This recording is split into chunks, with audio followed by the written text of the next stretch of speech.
This has been covered probably a lot on YouTube, but hey, I'm going to give you my take so you can just get another perspective of what people do like about these movies, because for as much heat and as controversy the prequels have been subject to, I do really think, as a big Star Wars fan myself, that there is a lot of good in these movies.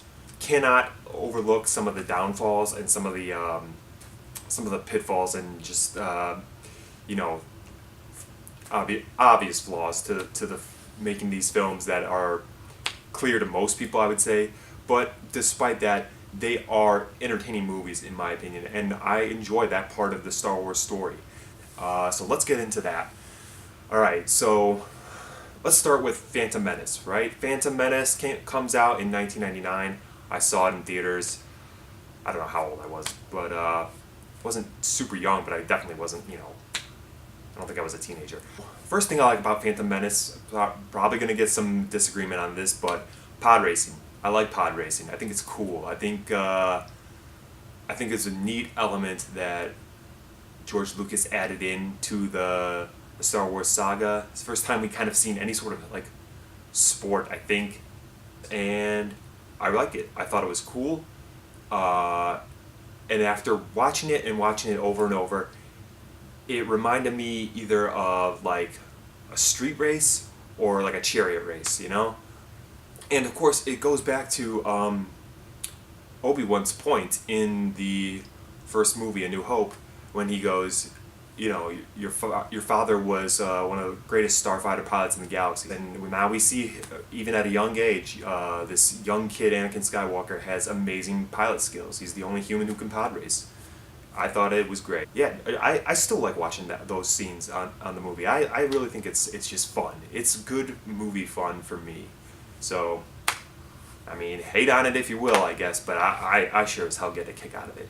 Naboo Starfighters. I love the ship. I'm going to go and just say the ship designs in general in the prequels, and specifically Phantom Menace. I thought those ships were cool looking. Like, I know the original trilogy, it has like that kind of like rustic, western space look to all the ships and everything that's going on, and just the overall look and feel of those movies is like very like dirty and grimy and gritty and rusty.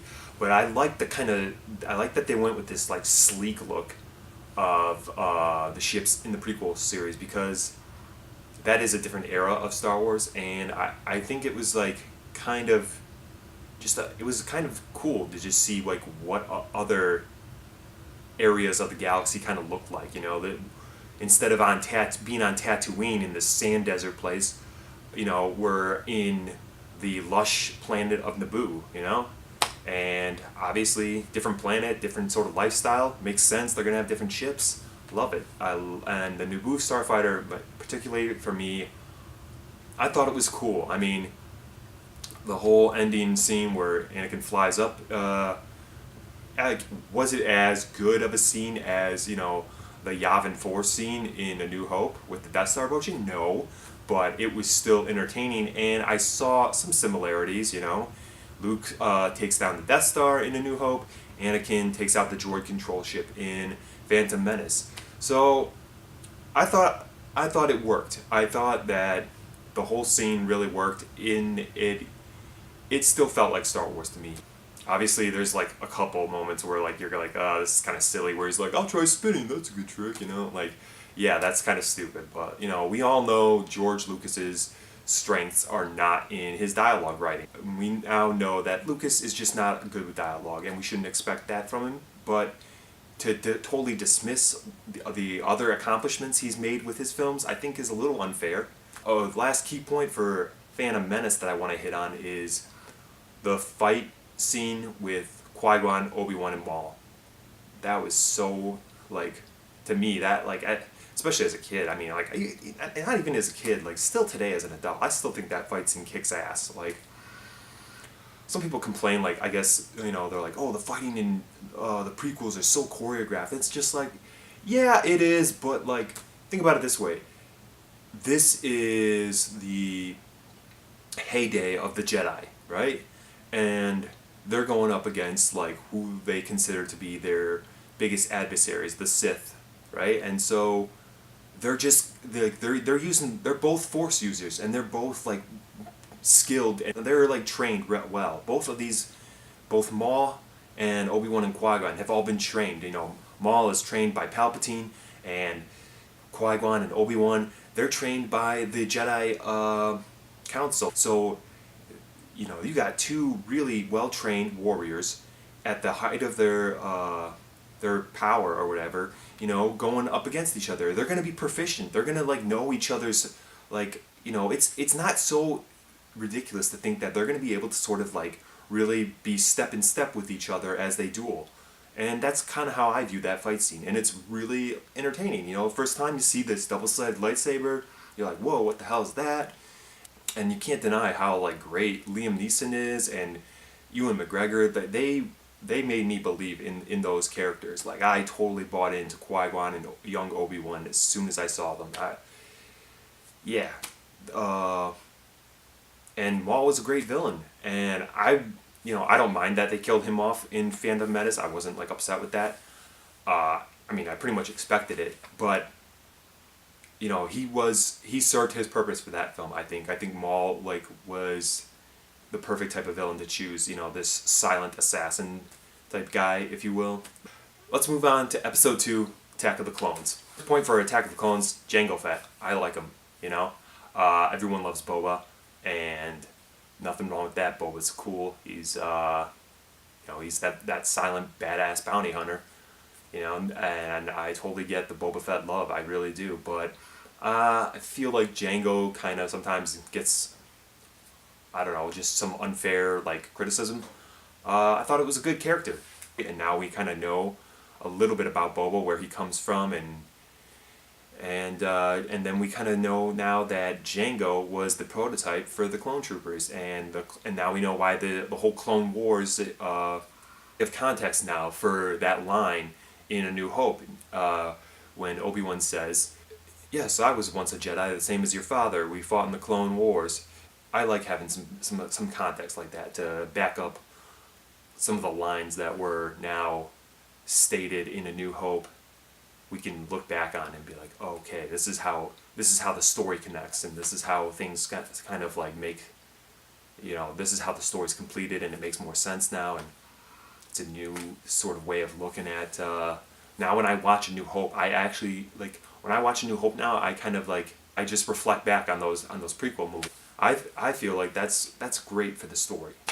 Oh, the clone troopers themselves. I like the fact that the clone troopers are not only like again with the Clone Wars we understand that, but I also like that the clone troopers are sort of the precursor to the stormtroopers, right? Now we kind of know how the Empire slowly transitions from these clone troopers and ending the Clone Wars and then going into the Age of the Empire. But last thing I want to hit on with Episode 2 is the scene where Anakin is on Tatooine and he takes off on the speeder and finds his mom at the Tusken Raider camp. That to me was like the best scene in that movie, and I loved it. I absolutely loved watching that scene. Like in that moment, like I felt exactly what he was feeling. You know, he goes into that tent and he finds his mom finally, and he's like, he hasn't seen her since he was a kid. You know, he says, "I will." As in Episode 1, he goes, "I promise I'll come back and save you." You know, and he makes that promise to her, and I was just like, man, like, you know, I was close with my mom, so I feel for him. I really bought into that. I was like, man, I totally would do that. I would totally be like, that's how I would be if I was him. Like, and he gets into that tent in the Tusken Raider camp, and he holds her, and she just sees him, like she sees him just long enough to say, "Oh, you're handsome, and I love you, Anakin," and then she dies right there in his arms, and you're like, oh my God, like, you know, he's still a young guy. He's like, I think his character is like 20, 21 years old, something like that, in Attack of the Clones, and you're like, man, he's just lost like the one person who is kind of like he lost his only family, you know, like the Jedi are like watching out for him and training him and whatnot, but like they're not his family, you know. At the end of the day, they're not a parent, they're not a brother or sister or whatever. They're just sort of mentors for him. but they're not his family, and his mom just died.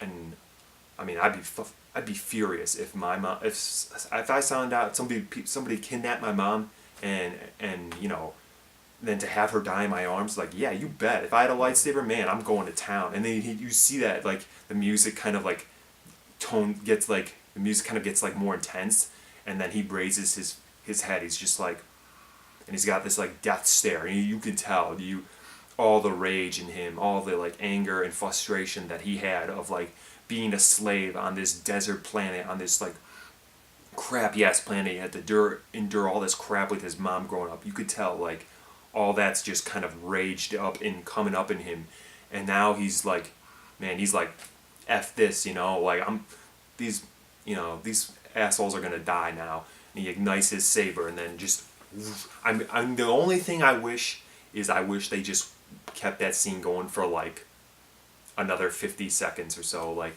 to see him kind of like hack down these Tusken Raiders. I think would have been pretty great for his character, just to see like, what he's capable of when his darkness inside of him takes over.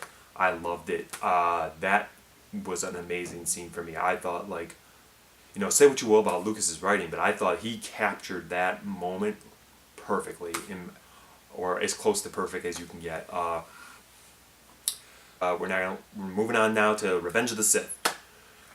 Revenge of the Sith was probably, like, from the moment I heard that they were doing the prequel trilogy, this was what I wanted to see, right? I mean, that's what most people want to see. How does Anakin Skywalker become Darth Vader, And for me, it did not disappoint. Basically, I mean, the whole movie is showing his how he's gradually, like, manipulated, and how he's gradually just sort of, like, lured over to the dark side, and some promises, I have to, I wanted to go over some overall points, but right now I have to just say this. Ian McDiarmid as Emperor Palpatine. Every single movie in that trilogy, he's phenomenal. I mean, like, he knows how to play this like puppet master character perfectly. I mean, originally he only did one movie in the trilogy that he came in later for the special edition of Empire Strikes Back, but so he only played Palpatine in Return of the Jedi, and he was great in that, and phenomenal, and yeah, but now he went back and he plays this character from a different angle. Now he's not like the Emperor that's in charge yet. He's just sort of working his way through the political system into, going from senator to chancellor, and now he's eventually going to be the Emperor. But this whole time he's developed this relationship, this close friendship with Anakin, and it's what I love about Revenge of the Sith. We finally see Palpatine's manipulation start to really pay dividends on how he's able to lure Anakin over. Another thing that I really enjoyed watching in Revenge of the Sith is I really like, once Anakin's turned, once he's now christened as Darth Vader, we get to see him finally like carry out some of the things that we've kind of heard about we get to see him now actually hunt down the Jedi. And he goes to the temple, and the clone troopers with him, and they're marching on the temple. And the troopers kind of go inside the temple, and they're just gunning down the Jedi left and right. And now Anakin's also taking down these Jedi too. And then the really great scene is that Anakin goes into the Jedi council room in the temple, and out come these kids, these younglings, from behind the chairs of the council. They were hiding there, and oh, man, this one kid, he goes, "Master Skywalker, what are we gonna do?" And then boom, the lightsaber turns on, and you're like, what's happening. And they don't show it, but like, it's like, oh man, these kids are getting slaughtered. And final thing I really like about Revenge of the Sith, the climax of the film is, of course, the duel between Obi-Wan and Anakin. And Obi-Wan has come on that ship with Padme to Mustafar, and what's so sad is Padme comes off the ship and she pleads with Anakin to leave behind the dark side, leave behind the Republic, like just leave behind the Jedi, leave behind everything. She just wants to go away and live with her husband. And he's so far down the dark path that he can't do it. Like he's already just like he's been manipulated and brainwashed too much by Palpatine that he can't see like what he's fighting for is actually right in front of him. Like his wife and his wife's safety, and like what his desire to just be happy with Padme is right in front of him, and he can't see that because he's so clouded by the dark side, and it's sad, but it makes for a really interesting story, and it's interesting, and I like watching how that plays out. And now we've got this final battle, former master and apprentice up against each other, and it's just got that feeling of like this is going to be a battle for the ages. Two prime Jedi warriors, at the height of like their skills, are ready to like go up against each other. And the biggest complaint I hear about the duel between Anakin and Obi-Wan is that in general with all the duels that take place in the prequels, is everyone says like they're too choreographed, too perfect. It looks like they're dance moves that they're performing. I take a different perspective. I take a different view. What I like about the duel between Anakin and Obi-Wan is that I see it as this is a master and apprentice, and they fought in battle together for years alongside each other. One was trained by the other. They know each other's moves. They know each other's fighting styles, and it's going to be really hard for one of them to sort of like do some sort of trick or pull fast one on the other one. And that's what they're doing. They're battling each other. They're matching blow for blow, and they're just doing everything they can. They're pulling everything out of their pocket that they can to try to like gain a leg up on the other one. They're all the spins and things. I feel like that's just them trying to figure out what kind of like move can they pull off that's gonna like give them the advantage in that battle, where they can strike a blow, and knock out their opponent. And that's why I don't mind. I don't mind that like it's too seamless, it's too choreographed, whatever. Like no, these are guys who just know each other. They know each other so well. They're in each other's heads, And the setting of Mustafar I thought was like a good choice. I liked the it's perfect thematics. Anakin has gone to the dark side, and now he's in this place that's like a fire.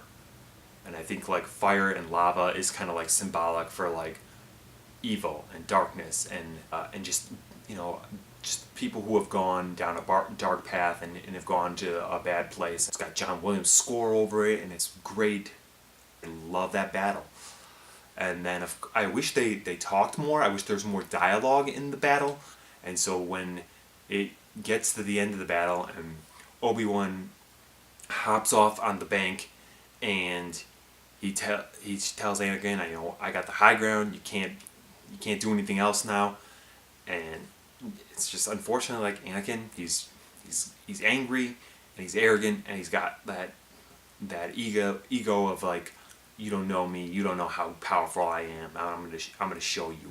And he makes that jump, tries to go over the top on Obi-Wan, and nope. Obi-Wan gets him, slices his legs right off, and then you see like the aftermath of that and how sad it is. I mean, it's funny because this is one of the only Star Wars movies that I can, other than like maybe Rogue One, this is one of the only Star Wars movies that I can think that ends with like a pretty sad ending.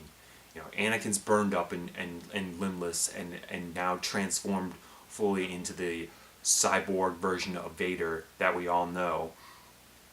And the Jedi Order's been wiped out. Obi-Wan and Yoda are going into hiding, and Padme's dead, and the Empire is now rising. Okay, so I think that's going to wrap up why I think the prequels are really actually quite good films. And it's okay if you don't like the prequels. I'm not gonna try to I'm not trying to tell you like go watch them and understand why you need to love them. No, if you hate them, you hate them. That's fine.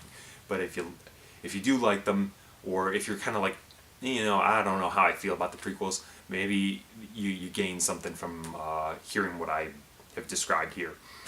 And if you want to comment and tell me what you like, what you don't like, I'm totally always I'm always looking forward to hearing what people like about Star Wars or don't like about Star Wars. It's the best film franchise for me to discuss, and I'll never get tired of talking about Star Wars. So please let me know if you can like or any kind of support you give. I appreciate it.